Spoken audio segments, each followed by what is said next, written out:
All right, let's get into this conversation now. The Independent Electoral Commission says 34 new political parties have been registered since the last elections. This has been revealed during a briefing on preparations for the upcoming local government elections. IEC Chief Electoral Officer Sy Mamabolo joining us now to talk more about this and other issues related to the upcoming elections. Mr. Mamabolo, good evening to you. Thank you for your time. Before we talk about the road to 2026, let's deal with why so many political parties. I think it was only in March of this year when reports came that you, as the IEC, were to deregister 198 political parties, some of them inactive, you said. How is it that we still sit with 472 of them? Yes, indeed. We did indicate earlier in the intention of the Commission to deregister 190-odd political parties. Since that interaction, some have come back to indicate their continued existence, and yet others did not. And on that basis, decisions were made to deregister. Nonetheless, the number of parties continues to grow. Since last year's elections, we've registered 34 parties. In the last month or so, 13 of them have been registered rather. What actually this raises is the question, is the barrier of entry set so low that there are this many parties registered?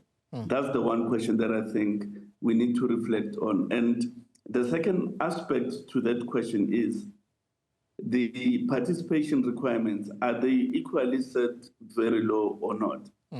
Because in last year's election, no less than 70 political parties took part in the election, and it's unsustainable. In the elections of the National Assembly, for the first time, we used a dual column ballot. So there are two questions in one that I want to ask you next before we deal with that very crucial element you've just raised about the barrier to entry, whether it is set too low. Is there a benefit that as a country we have so many political parties? What is of benefit to the voter? But second of all, the funding issues, is that a factor for you? How important a factor is it, particularly when we deal with the issues of Political Party Funding Act? Look, it's a matter of research and really for political scientists to answer on behalf of the nation as to whether the number of parties that are increasing results in a better democratic experience for people, or whether the proliferation of parties does in fact impair the quality of democratic life in the country. It's a political question that must be answered in a political way by those with the knowledge. I think as the Commission, we may only implement the law as it relates to participation and registration of parties as it exists. That question must be answered, and Parliament has to take action on a basis of whatever comes out of that research. Is it a funding question? Certainly, it has huge financial implications. Just to give an example, printing that dual column ballot paper takes more paper than a single column ballot. Only certain printing presses are capable of printing a ballot of that type, which means,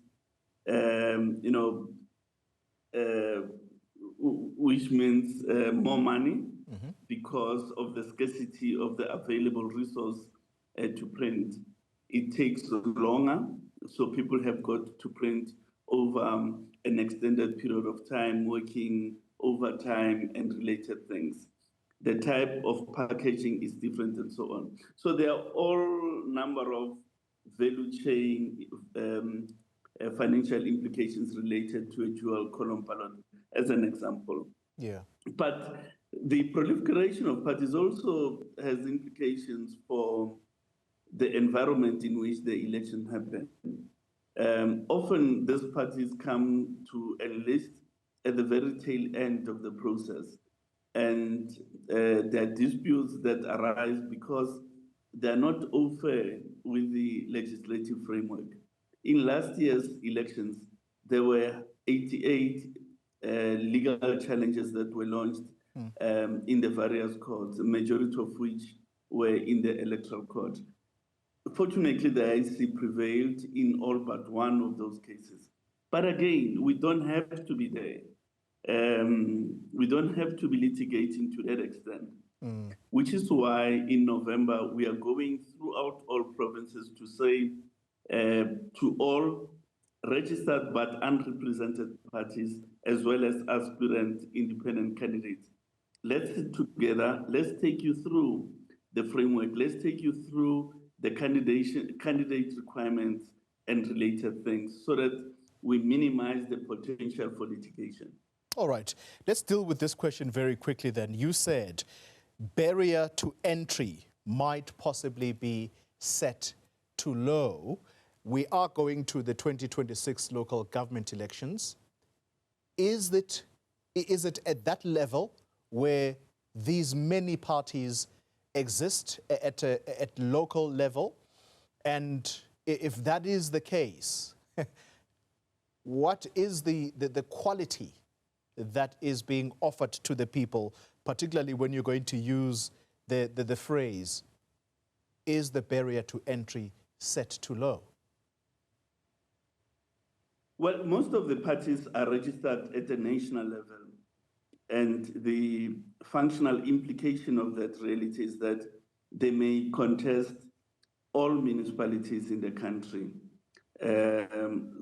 So potentially, we are sitting with a huge proportion of parties participating in the various municipal elections, and therefore the various configuration of ballots.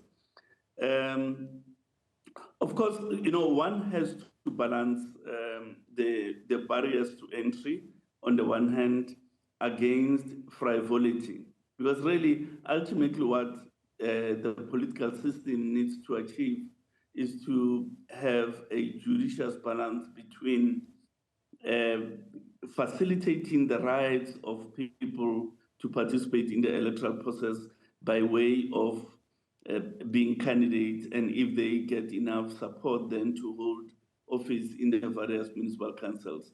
But that must be juxtaposed to the need to reduce frivolity. At the moment, especially in the context of national and provincial elections, very few parties manage to get the number of votes necessary to at least get one seat. It may be slightly different in the municipal context because the number of votes per seat are much lower than they are for regional ballots as well as compensatory ballots. But that question remains a strategic question for the country, certainly for the future, to say, have we set our participatory requirements so low such that we are not able to obviate frivolity in the electoral contest? I was going to ask a very basic question, but I think for fear that I might get you and I into trouble, I'm going to stay away from it. Let's answer this question. Local government elections usually come with a lot of violence because people are competing for positions, because once the elections have come and gone, these positions will later translate into whether someone becomes a mayor or not. And so that's why this fight becomes so intense. What measures are in place to try and deal with that? I can't use the word prevent that because it's almost inevitable that this happens in every local election. So many deaths that we report on. No, the observation is spot on, that the death of politicians, especially at the local level, rises ahead of general elections of municipal councils. The Inter-Ministerial Committee on Election has been activated. It is led by the Minister of Home Affairs jointly with the Minister of Culture. At its last sitting, the IMC instructed that the security planning for these elections must start. And we will be starting the security planning of the elections within the auspices of the net joints, so that that situation can be looked into as well, that element of the death of potential and or actual candidates for the forthcoming elections. Sy Mamabolo, the Chief Electoral Officer, thank you very much for your time.